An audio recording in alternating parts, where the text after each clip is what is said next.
अक्सर लोग निराश होकर कहते हैं कि मेरे साथ बुरा हुआ।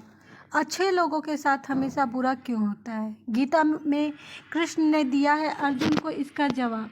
आइए मैं बताती हूँ कृष्ण ने क्या कहा है। अच्छे लोगों के साथ हमेशा बुरा क्यों होता है? वहीं जो लोग बुरे कर्म करते हैं और अज्ञान की राह पर होते हैं वे खुशहाल दिखते हैं। श्री कृष्ण ने इसका जवाब गीता में दिया है।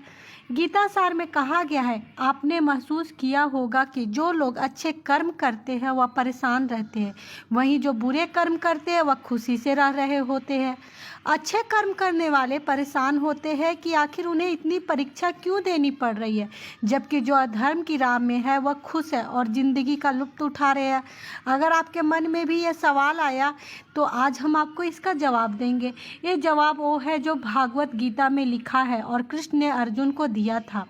भागवत गीता में वर्णित कथा के अनुसार जब भी अर्जुन के मन में कोई दुविधा होती थी तो वह श्री कृष्ण के पास पहुंच जाते थे। श्री कृष्ण ने पूछा कि क्या सवाल है? अर्जुन ने कहा, मुझे यह जानना है कि अच्छे लोगों के साथ हमेशा बुरा ही क्यों होता है, वहीं बुरे लोग खुशहाल दिखते हैं। अर्जुन के मुंह से ऐसी बातें सुनकर श्री कृष्ण मुस्कुराए और कहे, मनुष्य जैसा सोचता है और महसूस करता है वैसा कुछ नहीं होता, बल्कि अज्ञानता की वजह से वह सच्चाई नहीं समझ पाता है। अर्जुन उनकी यह बात समझ नहीं पाए। इसके बाद श्री कृष्ण ने कहा, वो जानते हैं। श्री कृष्ण ने अर्जुन से कहा, पार्थ, मैं तुम्हें एक कथा सुनाता हूँ। उसे सुनकर तुम समझ जाओगे कि हर प्राणी को उसके कर्म के हिसाब से ही फल मिलता है। प्रकृति की हर किसी को अपनी राह चुनने का मौका देती है।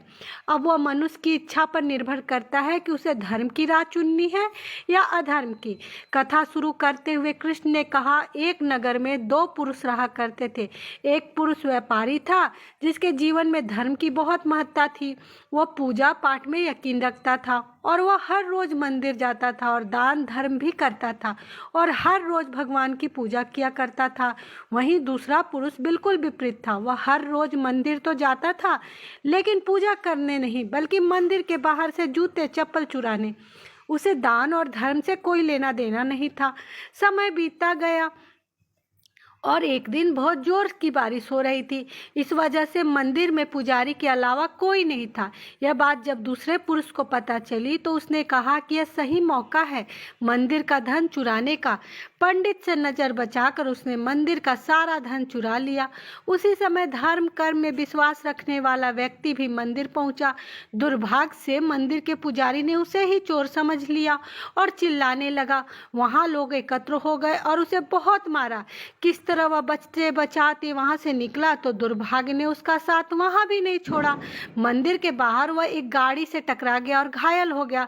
फिर वह व्यापारी लंगड़ाते हुए घर जाने लगा तो रास्ते में उसकी मुलाकात उस पुरुष से हुई जिसने मंदिर से धन चुराया था। उसने कहा, आज तो मेरी किस्मत चमक गई, एक साथ इतना सारा धन मिल गया। ये सब देखकर उसे बहुत बुरा लगा और उसने अपने घर से भगवान की सारी तस्वीरें निकाल दी। कुछ सालों बाद दोनों की पुरुषों की मृत्यु हो गई।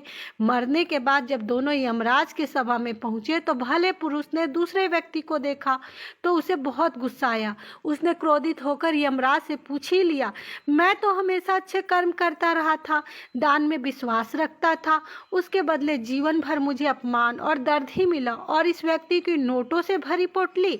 आखिर ऐसा भेदभाव क्यों किए भगवान? इस पर यमराज ने कहा, पुत्र, तुम गलत समझ रहे हो। जिस दिन तुम्हारी गाड़ी से टक्कर हुई थी वह दिन तुम्हारे जीवन का आखिरी दिन था, परंतु तुम्हारे अच्छे कर्मों की वजह से तुम्हारी मौत सिर्फ एक छोटी सी चोट में बदल गई। तुम इस दुष्ट व्यक्ति के बारे में जानना चाहते हो? दरअसल इसके भाग्य में राजयोग था, मगर उसके कुकर्मों और अधर्म की वजह से वह सिर्फ एक छोटी सी धन की पोटली में बदल गया। कथा सुनाने के बाद श्री कृष्ण अर्जुन से कहते हैं, पार्थ, क्या अब तुम्हें तुम्हारे सवाल का जवाब मिल गया है?